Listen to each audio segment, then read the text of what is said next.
जो लोग नहीं जानते हैं उनको बता दें कि बांग्लादेश ने जो ड्रोन तैनात किया है उनका नाम है बायर कट्टर TB2, जो कि तुर्की द्वारा निर्मित है। और भारत जिस ड्रोन को तैनात का है उनका नाम है हेरॉन, जो कि भारत के दोस्त देश इजराइल द्वारा निर्मित है। और यदि बांग्लादेश के ड्रोन्स को एक मोटरसाइकिल से तुलना की जाए तो जो ड्रोन्स भारत तैनात करने की सोच रहा है उसकी हैसियत एक कार के बराबर है।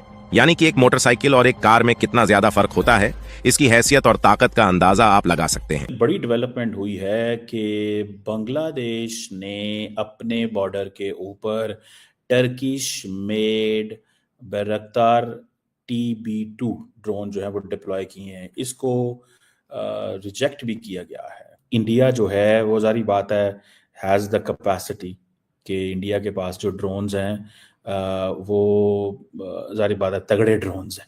ठीक है जी।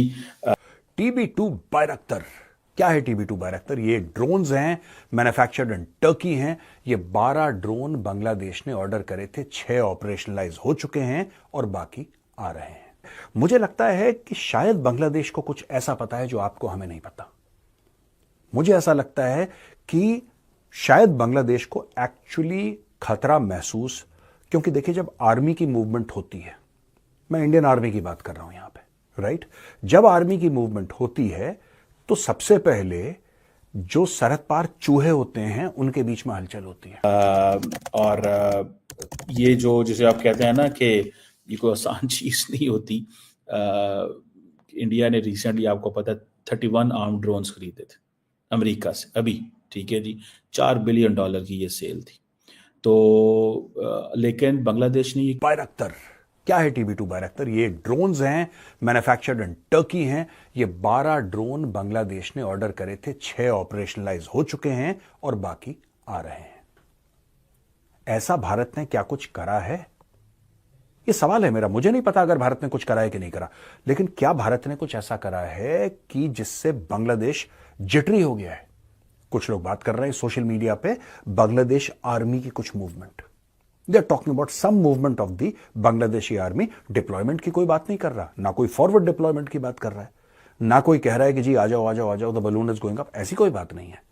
लेकिन बांग्लादेशी सोशल मीडिया पे अब यह डिस्कशन है कि इंडियन आर्मी ने अपना पोस्चर जो है along the international border which is more than 4000 kilometre with Bangladesh, थोड़ा सा उसने शिफ्ट करा है।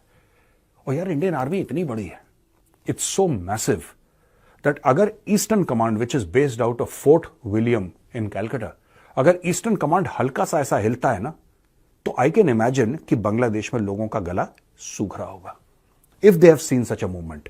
मैं फिर आपसे कह रहा हूं, I don't want to tell you something that is not happening, so I am not aware if the eastern command is doing something like this. I am not aware. लेकिन ये क्या करना चाहते हैं ये ड्रोन्स डिप्लॉय करके? Is Bangladesh trying to pass a message और is Bangladesh trying to take retaliatory action against some perceived aggression? क्योंकि ये अचानक ये लोग बोलना शुरू हो गए ना, हम इंडियन एग्रेशन के सामने ऐसा है, हम इंडियन एग्रेशन के सामने। क्या एग्रेशन हुआ है? अगर इंडियन आर्मी एग्रेसिव हो जाती अभी तक, अगर इंडियन आर्मी एग्रेसिव हो जाती तो इस वक्त मैं बाय गॉड आपको बता रहा हूं, मोहम्मद यूनुस जो है वॉशिंगटन DC में होता, दुबका सा किसी बेसमेंट के अंदर चूहे की तरह। कौन एग्रेसिव हुआ मुझे तो समझ में नहीं आ रही इनकी बात। अच्छा, यहां पे आसाम में एक और चीज होती है। आसाम में बांग्लादेश बॉर्डर गार्ड जो हैं एक नदी पार करते हैं और भारत की साइड में एक टेंपल बन रहा था, हिंदुओं का मंदिर बन रहा था, उसके कंस्ट्रक्शन को रोकने की ये लोग कोशिश करते हैं।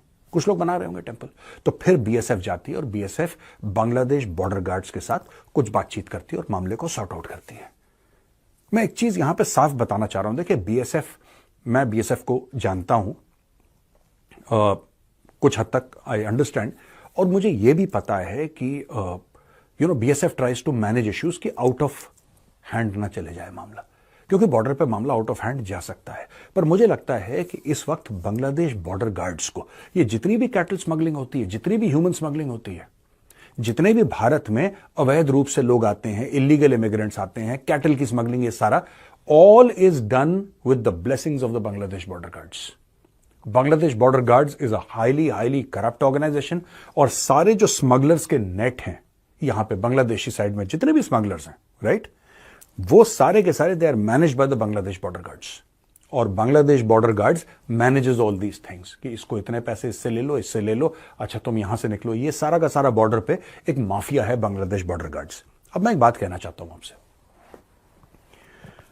अगर बांग्लादेश बॉर्डर गार्ड्स ये कर रहा है, जो कि मैं मानता हूं कर रहा है, और आके मंदिर की स्थापना भारत की धरती में रोकने की कोशिश करता है वो, तो क्या इस चीज का जवाब गोली से देना चाहिए कि नहीं देना चाहिए? मैं आपसे पूछना चाहता हूं, और अगर आपको लगता है कि इसका जवाब गोली है तो आप कमेंट्स में लिखिए। I am not here to promote violence, right? That is not my aim, but I am just saying that अपनी जमीन को बचाने के लिए, अपने कल्चर, अपने धर्म को बचाने के लिए आपको शस्त्र उठाने पड़ेंगे। ये आपकी मजबूरी है। आज इन्होंने बॉर्डर पे बोला है कि तुम मंदिर, जबकि वो एरिया हमारा तो इंटरनेशनल बॉर्डर है, हमारा ऐसा लाइन ऑफ कंट्रोल थोड़ना है, लाइन ऑफ एक्चुअल कंट्रोल थोड़ना है। और अगर है भी तो क्या, अगर है भी तो क्या, लेकिन ये तो प्रॉपर इंटरनेशनल बॉर्डर है जिसमें बांग्लादेश ने भी हां बोल लिया, भारत ने भी हां बोल लिया। फिर भारत के अंदर आके ये सारा का सारा ड्रामा करना, क्योंकि वहां पे जो बॉर्डर है, इट सीम्स, जितना मैंने रिसर्च करा है, कि वो एक्चुअली रिवर है, वहां पे फेंस नहीं लग सकता क्योंकि पानी है वहां पे। तो ये स्पीड बोट से आए अंदर, एक मोटर बोट टाइप की नाव से ये लोग अंदर आए और यहां पे इन्होंने रोकने की कोशिश करी है। दोस्तों ये तो नहीं हो सकता यार। और मुझे लगता है कि home ministry should pass orders to the BSF to raise the temperature along the international border with Bangladesh. मुझे ऐसा लगता है कि अब वक्त आ गया है कि होम मिनिस्ट्री बीएसएफ को बोले कि थोड़ा सा ना टेम्परेचर बढ़ा दो। अभी इंडियन आर्मी को बीच में डालने की जरूरत नहीं है, क्योंकि अगर इंडियन आर्मी, फिर दोस्तों फिर वो मामला फिर हाथ से निकल जाएगा। जिस दिन इंडियन आर्मी बीच में पड़ गई, फिर then they will go inside Bangladesh and they will. Bangladesh ने बॉर्डर पर तुर्की में बने वायरकट TB2 ड्रोन को तैनात किया। ये वही ड्रोन है जब अजरबैजान ने इसका इस्तेमाल करके अर्मेनियन सेना को ख़त्म कर दिया था। 2020 के इस युद्ध में अजरबैजान की छोटी सी सेना ने अर्मेनिया को हरा दिया था। वो तब भी जब उसके पास रूसी मूल के TB72 टैंकों, मिसाइलों और रॉकेटों सहित अन्य हथियारों से लैस एक बड़ी और मजबूत सेना थी। इंडिया टुडे टीवी ने सूत्रों के हवाले से अपनी रिपोर्ट में बताया है कि भारत के साथ तनावपूर्ण संबंधों के बीच बांग्लादेश ने सीमा पर वायर कटर TB2 ड्रोन तैनात की है। इन ड्रोनों को संचालन बांग्लादेश सेना खुफिया जानकारी, निगरानी और दोहरी मिशनों के लिए करती है। बांग्लादेश ने इस दावा किया है कि यह तैनाती रक्षा उद्देश्यों के लिए है, लेकिन भारत ने संवेदनशील क्षेत्रों में ऐसे उन्नत ड्रोनों की तैनाती की राजनीतिक महत्व को नज़रअंदाज नहीं